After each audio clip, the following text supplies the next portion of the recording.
તો નડિયાદને મહાનગરપાલિકાનો દરજ્જો મળ્યા બાદ ફૂટપાથ ઉપર નાસ્તાના ધંધા સાથે સંકળાયેલી મહિલાઓ બેરોજગાર થવાના ભયથી ફફડી ઉઠી છે।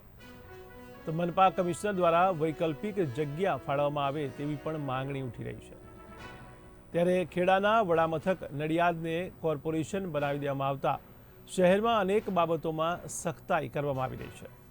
તો નડિયાદ વાણિયા વડ વિસ્તારથી કોલેજ રોડ ઉપર અંદાજિત 2 ડઝન મહિલાઓ નાસ્તાના વ્યવસાય સાથે સંકળાયેલી છે।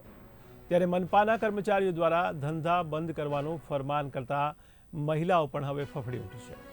ત્યારે પ્રતિકાર કે વિરોધ કરવાના બદલે પોતાના ધંધા તેમણે સમેટી લીધા છે અને મનપા દ્વારા કોઈ વ્યવસ્થા કરી આપે તેવી પણ માંગણી કરી છે।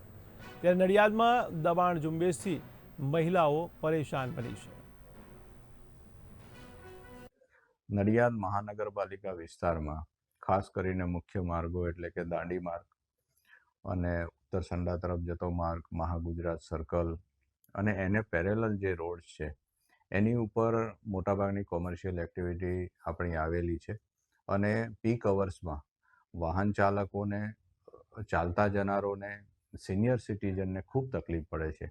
એટલા માટે અમે એક દબાણ ઝુંબેશ ચલાવી છે, ચાલુ કરી છે, જેમાં અમે સામેથી જ ફેરિયાઓને, ટી સ્ટોલ ધારકોને કે નાની નાની પ્રવૃત્તિ કરનારને અમે જણાવીએ છીએ કે આ હવેથી પ્રવૃત્તિ અહીંયા નહીં કરવી રોડ ઉપર, અને અમે એને ચલાવતા નથી।